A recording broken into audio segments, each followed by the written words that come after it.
of the future. Raise them up and let them lead the way. Guys, we have this article coming to us from NBC News. Erosion and acceptance of LGBTQ people among young Americans, survey finds. I personally can't help but feel like this is a bit hyperbolic. I don't think there's been an erosion in acceptance. I just believe that more young Americans don't see that as a lifestyle for them, and it's reflecting in some of these answers. Young Americans aged 18 to 34 are increasingly uncomfortable around LGBTQ people in personal situations, like learning a family member, doctor, or child's teacher is LGBTQ. This is written by Tim Fitzsimmons, and before I get into it, I can't help but stress enough that the L's, the B's, the G's, and the Q's really need to distance themselves from the T's, okay? It's not the same thing. You guys are completely different, and it's time to acknowledge that. I mean, I understand that we're all about unity, but some things do need to be broken up. And the LGBTQ is like the big banks at this point. Like, we need to stop this monopoly. In its annual Accelerating Acceptance Survey, GLAAD found that people ages 18 to 34 are increasingly uncomfortable in personal scenarios with LGBTQ people, like learning that a family member, doctor, or child's teacher is lesbian, gay, bisexual, or transgender. Do you hear those four words together? Do they sound like they belong together? Lesbian, gay, bisexual, or transgender. It sticks out like a sore thumb, guys. Come on. Nationwide, the support for equal rights for the LGBT community remains stable at 80%, because if you ask most people in a glance, they're just like, yeah, it's not my junk, not my problem. So they're going to keep it pushing. GLAAD survey found, but the biggest drop in support identified by the LGBT rights group was among the youngest Americans. In 2016, 24% of respondents aged 18 to 34 said they would feel uncomfortable with the LGBTQ family member. By 2018, that rose to 36%, about 1 in 3.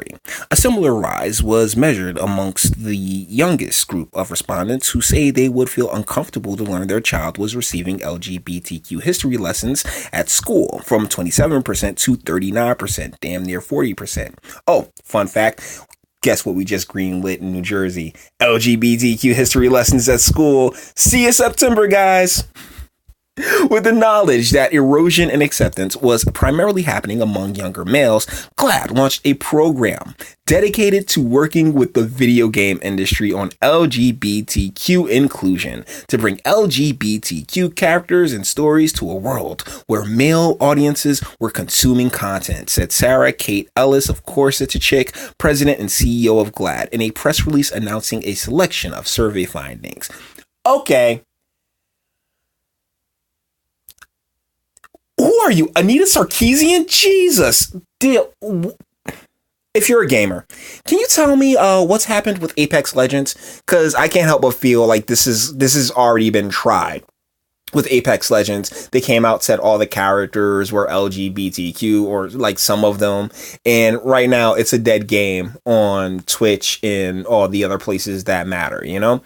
Deal is, and I cannot stress this enough to people who do not play video games, the game has to be good. The mechanics have to be good. The game has to be fun and replayable and not the same old trite BS garbage nonsense microtransaction trash that has been getting pumped out for the past few years. So you know what? You could put all the LGBTQ characters in a game that you want, but if the game is trash, then no one's gonna play it. That irritated me. That really does, because like they just, oh well, we need to get to these males. There's something wrong with these males. It's like, no, there's absolutely nothing wrong with them. It's always some chick sitting there talking about how, oh, there's something wrong with these males and we need to make them more sensitive and more feminine and all this other stuff. And it's like, no, stop, cut that out. Like, our young men need to be allowed to be young men, and women do not. It's just biologically impossible for them to understand that we operate differently. We are two completely different species. And so thusly, we express ourselves in different ways. You know, our thought patterns, our thought processes are entire brains are wired completely differently, and that's on purpose.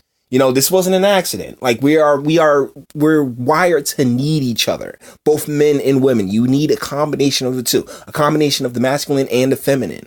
But what they want to do is just completely feminize guys, particularly people in this community, in the LGBTQ and the feminist community, all the allies amongst each other and their intersectionality. Yeah, it's going to come back and bite you on the ass, and you're just going to end up wasting money. This marked shift is reflected in the shrinking of a group of respondents that GLAAD classifies as allies, those who say they are very or somewhat comfortable in all 7 interpersonal situations tested. In 2016, 62% of young men ages 18 to 34 reported feeling comfortable in all 7 LGBTQ situations. In 2018, that number dropped to 35%. Although GLAAD did not say which or how many interpersonal situations saw a decline in support. That should raise a red flag right then and there. I mean, of course, like, if this is the number that they published, then I wonder what the actual number really is. The younger generation has traditionally been thought of as a beacon of progressive values, said Ellis said. Wow, NBC, really? Come on, get on your copy editors. We have taken that idea for granted, and this year's results show that the sharp and quick rise in divisive rhetoric in politics and culture is having a negative influence on younger Americans. Why don't you just come out and say that you don't like Trump and you think that Trump has something to do with it? Even though Trump has openly, and even before he became president, has always been, hey, gay marriage, I don't care. Like, he's just like the rest of us. I don't care. It's none of my business. You kind of make it our business. GLAAD's findings support other recent surveys, including a PRRI survey that showed generalized support for the LGBTQ equal right to remain strong. Their March survey found that nearly 70% of all Americans, with majorities across all religions, support broad, non-discrimination protections for lesbian, gay, bisexual, and transgender people, because guess what? They're just people. We don't like... Indifference is the answer, not acceptance. Indifference. Like, stop forcing us to accept it. It's not acceptance, it's indifference. I don't care what you do. Just be a decent human being. A recent poll from the Williams Institute at UCLA, my God, James, found about half of voters are less likely to support a candidate because they are over 70. Just 34% of respondents said they would be less likely to support a candidate because he or she is gay.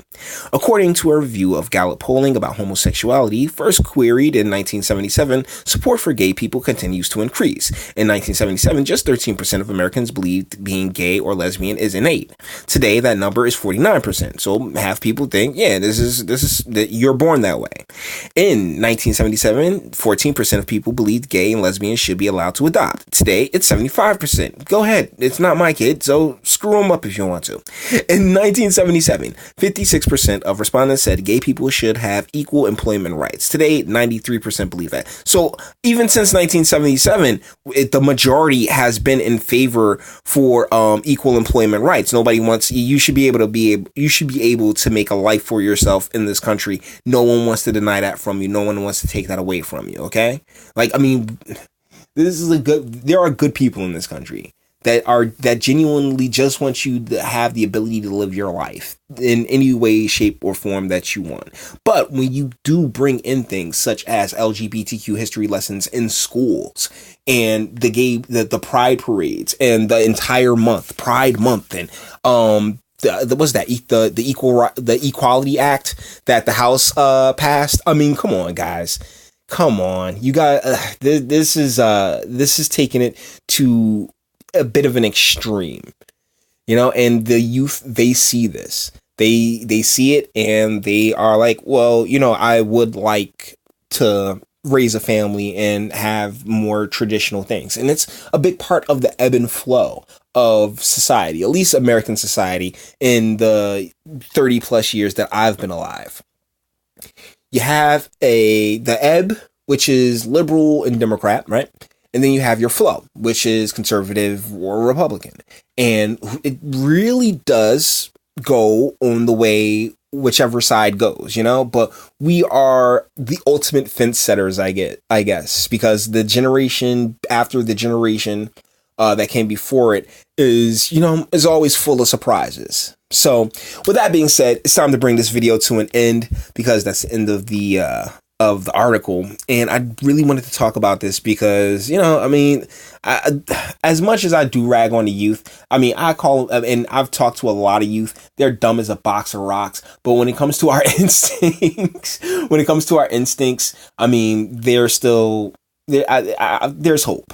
There's hope. There's plenty of hope. So all the internet stuff, like it if you liked it, or dislike it. I'm not scared of you. Sub if you enjoy my fantastic voice. Share, because sharing is caring. And speak. Let me know, what do you think? Do you think that this is, you know, just an anomaly, or do you believe that the youth are going to lean more towards tradition, like at least for the next few years, probably next 6, than the generations before it? Because, you know, it really is an ebb and flow society and zeitgeist wise. So I'd love your opinions. And until the next video.